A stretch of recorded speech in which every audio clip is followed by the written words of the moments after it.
The hinges groaned as the front door swung open, and the air in the living room seemed to freeze solid.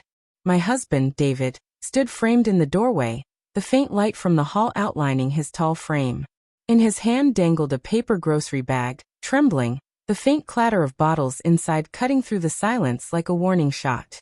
His eyes, usually soft, warm, and steady, were wide, unblinking, fixed on the man seated beside me. James.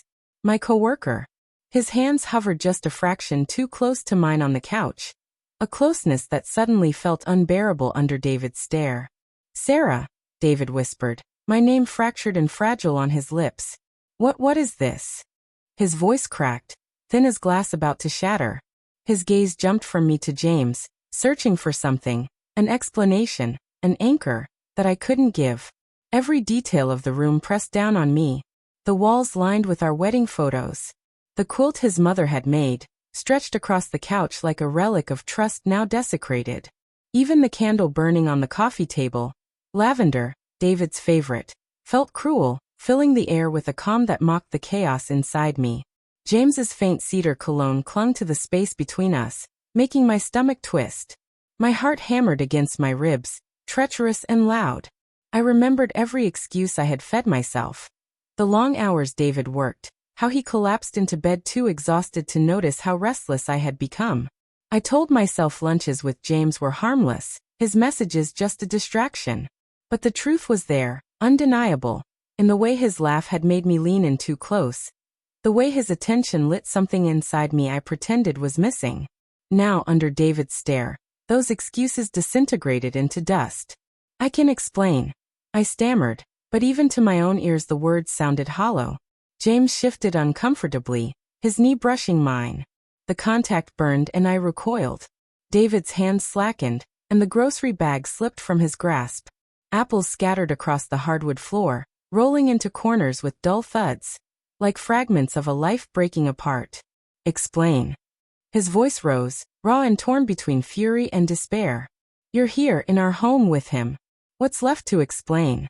James stood quickly, hands raised in practiced calm, like a man trying to talk down a storm. David, it's not what it looks like. His smooth voice only made me feel sicker.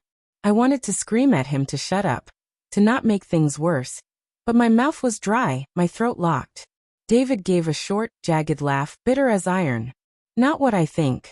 Then why is your jacket on my chair? Why is my wife looking at you like that? His eyes cut through me. I remembered the first time James's touch had lingered too long. At the office party, his hand brushing my arm while David, oblivious, stood across the room singing my praises to colleagues. I told myself it was nothing. But nothing became coffee breaks, dinners, texts I hid, until finally, this. David, please, I whispered, rising to my feet, my hands trembling.